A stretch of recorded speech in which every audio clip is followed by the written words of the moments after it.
रमजान का महीना आते ही हर तरफ एक ही बात सुनने को मिलती है।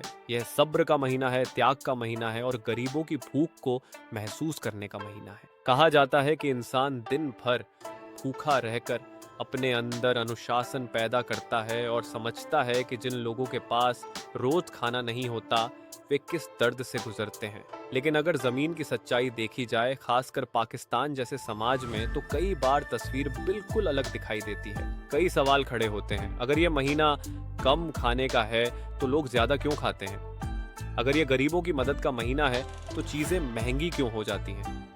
अगर रोजा एक निजी इबादत है तो लोग इसे बार बार बताने की जरूरत क्यों महसूस करते हैं? और सबसे बड़ा सवाल, जब पूरा समाज रोजा रख रहा होता है तब दूसरे धर्मों के लोगों के साथ क्या होता है? सबसे पहले बात करते हैं खाने की। रोजे का मतलब है सुबह से शाम तक भूखा रहना। लेकिन जब शाम को इफ्तार का समय आता है तो कई घरों में वह एक छोटी दावत बन जाती है। टेबल पर समोसे, पकोड़े, फ्रूट चाट, खजूर, मीठे ड्रिंक, कबाब, रोल, चाट, बिरयानी, इतनी चीजें रखी होती हैं कि एक आम दिन में शायद ही कोई इतना खाता हो। कई लोग मजाक में कहते हैं कि रमजान में पेट दिन में आराम करता है और रात में ओवर टाइम करता है। असल में दिन भर भूखा रहने के बाद इंसान को ज्यादा खाने की इच्छा होती है। शरीर भी तुरंत ऊर्जा चाहता है। लेकिन इसके साथ एक और चीज जुड़ जाती है, सामाजिक दिखावा। कई घरों में इफ्तार की मेज जितनी बड़ी होगी उतना ही उसे बरकत माना जाता है। लोग मेहमान बुलाते हैं, रिश्तेदार आते हैं और धीरे धीरे इफ्तार एक सामाजिक आयोजन बन जाता है। नतीजा ये होता है कि जिस महीने में सादगी होनी चाहिए उसी महीने में खाने पीने का खर्च बढ़ जाता है। अब बात करते हैं दूसरी बड़ी हकीकत की, महंगाई। रमजान को गरीबों की मदद का महीना कहा जाता है, लेकिन बाजार की स्थिति कई बार उलटी कहानी बताती है। रमजान शुरू होने से पहले ही बाजारों में फलों, सब्जियों, चिकन और दूसरी जरूरी चीजों की कीमतें बढ़ने लगती हैं। क्यों? क्योंकि मांग अचानक बहुत बढ़ जाती है। इफ्तार के लिए खास चीजें चाहिए होती हैं, खजूर, फल, बेसन, तेल, चिकन। जब लाखों लोग एक ही समय में वही चीजें खरीदने लगते हैं तो बाजार में दबाव बढ़ जाता है। लेकिन सिर्फ मांग ही वजह नहीं होती। कई बार व्यापारी भी इस मौके का फायदा उठाते हैं। वे सामान रोक लेते हैं और बाद में ज्यादा दाम पर बेचते हैं। इसे जमाखोरी कहते हैं। निगरानी कमजोर हो तो यह और बढ़ जाती है। इसका असर सबसे ज्यादा गरीब और निचले मिडिल क्लास पर पड़ता है। जिनके पास पहले ही कम पैसे होते हैं उनके लिए रमजान का महीना आर्थिक रूप से और मुश्किल बन जाता है। एक मजदूर जो रोज की कमाई पर जीता है उसके लिए दिन में काम करना और शाम को महंगी चीजें खरीदना आसान नहीं होता। अब एक और दिलचस्प और संवेदनशील सवाल, कई लोग रोजा नहीं रखते लेकिन फिर भी कहते हैं कि उन्होंने रोजा रखा है। ऐसा क्यों? इसका सबसे बड़ा कारण है समाज का दबाव। कई समाजों में रोजा न रखना गलत समझा जाता है। अगर कोई कह दे कि उसने रोजा नहीं रखा तो लोग तुरंत सवाल पूछते हैं, क्यों नहीं रखा? तुम्हें शर्म नहीं आती? इस तरह के सवालों से बचने के लिए कुछ लोग सच्चाई छिपा लेते हैं। कभी कभी लोग बीमारी, काम या व्यक्तिगत वजह से रोजा नहीं रख पाते, लेकिन वे ये बात खुलकर नहीं बताते क्योंकि उन्हें डर होता है कि लोग उन्हें कम धार्मिक समझेंगे। इसी से जुड़ा एक और व्यवहार है रोजे का दिखावा। रमजान के दौरान अक्सर लोग बताते रहते हैं कि उन्होंने कितने रोजे रखे हैं। मैंने इतने सालों में एक भी रोजा नहीं छोड़ा, मैंने पूरे 30 रोजे रखे हैं।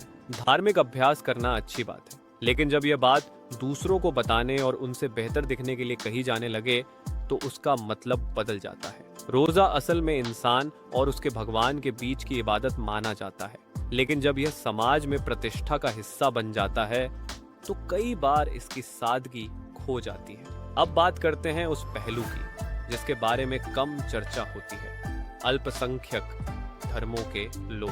पाकिस्तान में एक कानून है जिसे आम तौर पर एहतराम ए रमजान कहा जाता है। इस तहत दिन के समय सार्वजनिक जगहों पर खाना पीना मना हो सकता है। कई रेस्टोरेंट दिन में बंद रहते हैं। इसका असर सिर्फ मुसलमानों पर नहीं पड़ता। जो लोग मुस्लिम नहीं हैं, जैसे ईसाई, हिंदू या दूसरे धर्मों के लोग, वे भी दिन में खुलेआम खाना नहीं खा पाते। कई बार मजदूर, ड्राइवर या यात्री भी मुश्किल में पड़ जाते हैं क्योंकि उन्हें दिन में खाना मिलना कठिन हो जाता है। यानी जो लोग रोजा नहीं रख रहे उन्हें भी उसी नियम के अनुसार चलना पड़ता है। यह स्थिति कई सवाल खड़े करती है। क्या धार्मिक सम्मान और व्यक्तिगत स्वतंत्रता के बीच संतुलन होना चाहिए? क्या हर व्यक्ति को अपनी परिस्थिति के अनुसार जीने की जगह मिलनी चाहिए? रमजान की असली भावना क्या है?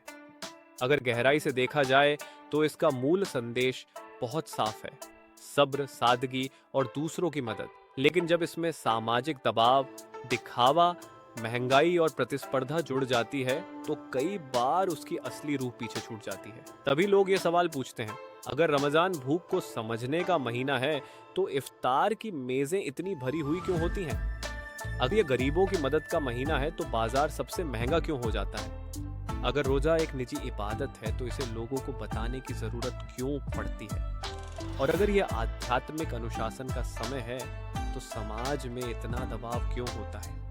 शायद असली जवाब बहुत आसान है। हर धार्मिक परंपरा की तरह रमजान की भी एक रूह होती है। जब इंसान इसे सादगी, ईमानदारी और सच्चे इरादे से निभाता है तभी उसका असली मतलब सामने आता है।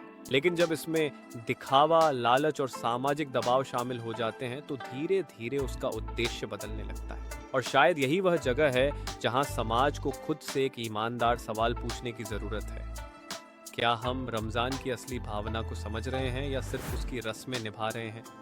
अगर आपको यह वीडियो पसंद आए तो कृपया लाइक करें, शेयर करें और कमेंट करें। हम आपको जो जानकारी देते हैं उसके बदले में हमें आपसे बस यही छोटा सा सहयोग चाहिए। धन्यवाद।